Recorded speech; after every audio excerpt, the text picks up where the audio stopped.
அந்த வெள்ளி பனித்தலையர் கொடுத்ததற்கு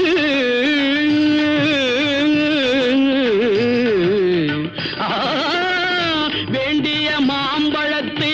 கணபதிக்கு அந்த வெள்ளி பனித்தலையர் கொடுத்ததற்கு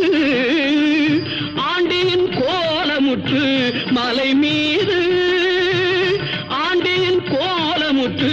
மலை மீது